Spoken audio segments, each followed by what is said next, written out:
Shalom Bapak Ibu yang dikasih dalam Tuhan, selamat pagi. Mari sama-sama kita mau persiapan hati kita kembali untuk menyambut renungan firman Tuhan pada pagi hari ini. Mari sama-sama kita naikkan pujian bagi Tuhan, penyembahan bagi Tuhan. Aku hendak bersyukur Tuhan, karena kebaikan-Mu Tuhan yang luar biasa Bapa pada hari ini Bapa. Kami boleh sehat, kami boleh kuat, kami boleh bangun dengan baik. Itu semuanya karena anugerah daripada Tuhan. Haleluya. Bersyukur padamu Tuhan. Haleluya. Kami bersyukur bagimu.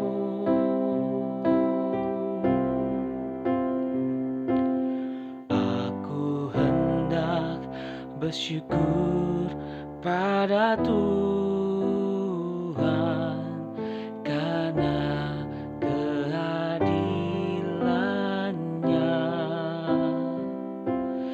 dan bermazmur bagi nama Tuhan yang maha tinggi. Ya Tuhan, Tuhan kami, betapa mulianya namamu, Tuhan kami, dimuliakan atas seluruh bumi. Ya Tuhan, ya Tuhan, Tuhan kami, betapa mulianya namamu, namamu,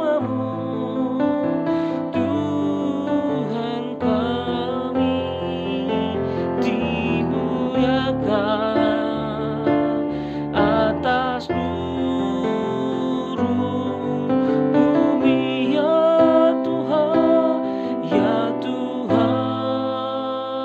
Tuhan kami, betapa mulianya namamu, namamu, Tuhan kami, dimuliakan, dimuliakan, dimuliakan atas seluruh bumi.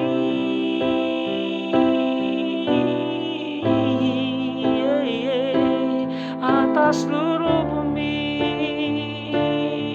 dimuliakan hanya Kau Yesus. Hormat kemuliaan bagi namamu Tuhan. Haleluya. Ku bersyukur untuk nikmat yang Kau beri. Hanya padamu kami menyembah. Haleluya. Oh yeah. Ku bersorak bagimu Tuhan. Oh, hanya Kau yang layak Tuhan menerima pujian penyembahan kami pada pagi hari ini Bapa.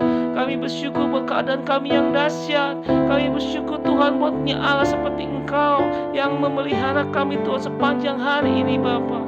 Terima kasih Yesus. Kami mau mendengarkan renungan-Mu Bapa. Kiranya Engkau yang senantiasa Tuhan hadir di tengah-tengah renungan yang akan kami dengar, sehingga setiap firman-Mu Tuhan yang dipersiapkan oleh hamba-Mu, yang diperkatakan oleh hamba-Mu Tuhan, itu boleh Tuhan masuk dalam hati kami yang paling subur, dan kami itu boleh berbuah, bertumbuh lebat, dan mau menjadi rema Tuhan untuk setiap kehidupan kami. Di dalam nama Tuhan Yesus kami siap mendengar renungan pagi ini bersama-Mu Bapa. Di dalam nama Tuhan Yesus sama-sama kita katakan Amin. Haleluya. Baik, shalom, selamat pagi Bapak Ibu, saudara-saudari yang dikasihi Tuhan. Kita berjumpa lagi pagi hari ini untuk merenungkan sedikit firman Tuhan, agar hari ini kita boleh berjalan bersama dengan Tuhan. Mari kita bersama-sama bersatu dalam doa. Bapa kami yang baik, kami bersyukur kepadamu Tuhan untuk kebaikan-Mu. Kalau pagi hari ini kami boleh bangun kembali di hari yang baru. Tuhan, pagi hari ini kami rindu Tuhan untuk diberikan hikmat oleh-Mu. Biar kiranya apa yang kami boleh dengar, renungan singkat pada pagi hari ini boleh menjadi satu acuan bagi kami berjalan bersama-Mu Tuhan. Terima kasih Bapa kami yang baik, kami serahkan pemikiran kami serahkan hati kami ke dalam tangan-Mu. Di dalam nama Tuhan Yesus kami telah berdoa dan mengucap syukur. Amin. Baik Bapak Ibu, pagi hari ini kita akan mengambil tema ketika Tuhan mengatakan tidak dalam kehidupan kita. Bagaimana kita harus menyikapinya, bagaimana kita harus meresponinya, agar kita tidak jatuh dalam kekecewaan, agar kita mungkin yang lebih parah lagi kita jatuh dalam kemarahan kepada Tuhan. Kita mau belajar dari Rasul Paulus. Kita buka Alkitab kita di 2 Korintus 12 ayatnya yang ke-7 sampai 10. Saya akan bacakan bagi saudara. Saudara bisa buka Alkitab masing-masing ataupun melihat di layar. 2 Korintus 12 ayat yang ke-7, dan supaya aku jangan meninggikan diri karena pernyataan-pernyataan yang luar biasa itu, maka aku diberi suatu duri di dalam dagingku, yaitu seorang utusan iblis untuk menggocok aku, supaya aku jangan meninggikan diri. Ayat yang ke-8, tentang hal itu aku sudah 3 kali berseru kepada Tuhan, supaya utusan iblis itu mundur daripadaku. Ayat yang ke-9, tetapi jawab Tuhan kepadaku, cukuplah kasih karuniaku bagimu, sebab justru dalam kelemahanlah kuasaku menjadi sempurna. Sebab itu terlebih suka aku bermegah atas kelemahanku, supaya kuasa Kristus turun menaungi aku. Ayat yang ke-10, karena itu aku senang dan rela di dalam kelemahan, di dalam siksaan, di dalam kesukaran, di dalam penganiayaan, dan kesesakan oleh karena Kristus. Sebab jika aku lemah, maka aku kuat. Nah, dalam bacaan kita ini kita mau belajar dari Rasul Paulus. Jadi Rasul Paulus di ayatnya yang ke-7, dia memahami ada satu potensi dalam diri dia, yaitu ada kemungkinan dia bisa meninggikan diri karena mungkin pelayanan-pelayanan dia yang luar biasa. Bagaimana orang-orang menilai pelayanan Rasul Paulus di zamannya pada waktu itu merupakan sesuatu yang sangat luar biasa ya, sangat besar dalam pelayanannya. Mungkin banyak orang memuji dia, mungkin banyak orang mengeluh-elukan Rasul Paulus untuk pekerjaan pelayanan Tuhan pada waktu itu. Nah, sehingga Tuhan secara jelas mengizinkan ada duri di dalam daging. Nah, kalau kita melihat secara logis, secara manusia, Paulus berdoa kepada Tuhan bukan 1 kali, bukan 3 kali. Bahkan dicatat dalam Alkitab, Paulus berseru sampai 3 kali kepada Tuhan untuk agar duri dalam dagingnya itu dicabut. Tetapi kita lihat bagaimana jawaban Tuhan. Di ayat ke-9 Tuhan menjawab, cukuplah kasih karuniaku kepadamu, sebab justru dalam kelemahan kuasaku menjadi sempurna. Itu adalah satu gambaran Tuhan mengatakan tidak kepada Paulus. Jadi Rasul Paulus berdoa kepada Tuhan untuk mengangkat duri dalam dagingnya. Jawaban dari Tuhan adalah tidak. Nah, kita dalam hidup kita seringkali juga seperti itu, Bapak Ibu, saudara-saudari. Kita dalam hidup kita memiliki banyak rencana. Dari rencana itu maka banyak juga keinginan kita, dan kita berdoa kepada Tuhan karena kita tahu Tuhanlah yang berdaulat untuk mengabulkan doa-doa kita. Maka kita berdoa kepada Tuhan untuk meminta beberapa hal dalam hidup kita atau banyak hal dalam hidup kita. Nah, tapi sayangnya tidak semua, kalau kita perhatikan, tidak semua Tuhan itu menjawab doa kita dengan kata iya. Maka bagaimana respon kita? Kalau kita dijawab iya, kita tentu secara wajar kita puji Tuhan, kita akan mengucapkan syukur atas hal itu. Tetapi kita tidak, bagaimana? Apakah kita bisa menerima hal itu? Nah, kita mau belajar dari Rasul Paulus pagi hari ini, Bapak Ibu saudara-saudari. Kita belajar bahwa kita harus menerima ketika Tuhan itu mengatakan tidak. Mengapa demikian? Karena begini Bapak Ibu, kita ini harus mengakui dulu bahwa Tuhan itu berdaulat atas kehidupan kita. Kita diciptakan oleh Tuhan, Tuhanlah yang paling mengenal kita luar dalamnya, sehingga ketika ada waktu atau momen-momen tertentu kita minta kepada Tuhan akan sesuatu, dan Tuhan mengatakan tidak, maka itu berarti kita yakini dan kita imani Tuhan memiliki rencana yang lebih baik. Tuhan memiliki hal yang lebih baik lagi yang mau diberikan kepada kita. Memang jawaban Tuhan atas doa itu bisa dibagi dari 3 kategori. Tuhan bisa menjawab dengan iya, Tuhan juga bisa menjawab dengan tidak. Yang terakhir, Tuhan bisa menjawab dengan tunggu. Nah, apapun itu, kalau iya dengan mudahnya kita, baiklah, berarti semua terjadi sesuai dengan rencana Tuhan, apa yang kita minta. Tapi ketika Tuhan menjawab tidak, maka kita harus mengelola respon kita dengan baik. Nah, dari sini kita akan belajar dari Rasul Paulus, bagaimana respon Rasul Paulus kepada Tuhan ketika Tuhan mengatakan tidak.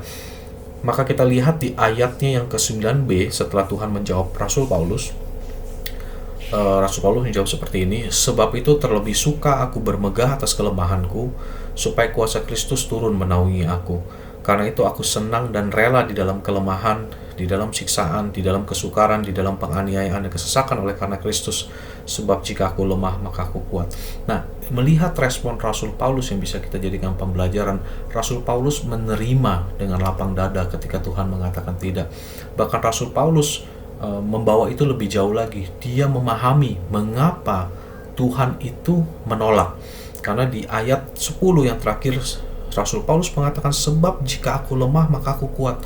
Artinya Rasul Paulus betul-betul memahami bahwa duri dalam dagingnya yang ditolak untuk diangkat oleh Tuhan itu tetap ada di dalam tubuhnya untuk kebaikan dia sendiri, untuk kemuliaan nama Tuhan pada akhirnya. Oleh karena itu, Bapak Ibu, saudara-saudari terkasih yang saya kasihi, pagi hari ini kita mau belajar sama-sama bagaimana kita meresponi dengan baik penolakan dari Tuhan atas doa kita. Karena sering kali apa yang kita minta daripada Tuhan belum tentu itu adalah kebutuhan kita, melainkan itu adalah keinginan kita semata. Meskipun itu secara logis, secara manusia itu terlihat begitu masuk akal dan begitu baik. Ingat, kita sama-sama mengingatkan satu sama yang lain, Tuhanlah yang paling mengenal kita. Tuhan tidak pernah ada maksud jahat kepada kita. Meskipun apa yang kita mintakan itu ditolak, maka kita yakini dan kita percaya bahwa Tuhan memiliki rencana yang baik. Amin, amin untuk firman Tuhan pagi hari ini. Mari kita bersatu dalam doa. Bapa kami yang baik, kami bersyukur Tuhan untuk renungan pada pagi hari ini. Biar kiranya mulai pagi hari ini kami semakin dewasa di dalam Engkau. Kami semakin mengerti akan keputusan-keputusan Tuhan atas hidup kami. Kami yakin dan percaya Tuhan memiliki rencana yang terbaik. Tuhan memiliki jalan yang terbaik bagi kami. Bahkan ketika ada hal-hal dalam hidup kami, Tuhan menjawab tidak bagi kami. Kami bersyukur kepadamu Tuhan. Kami serahkan hidup kami hari ini, kegiatan kami hari ini ke dalam tangan-Mu. Biar kiranya sepanjang hari ini kami boleh layak menerima pertolongan dan berkat daripada Tuhan. Terima kasih Tuhan kami yang baik, di dalam nama Tuhan Yesus kami telah berdoa dan mengucap syukur. Haleluya. Amin. Shalom, selamat pagi, selamat melanjutkan aktivitas. Tuhan memberkati kita semua.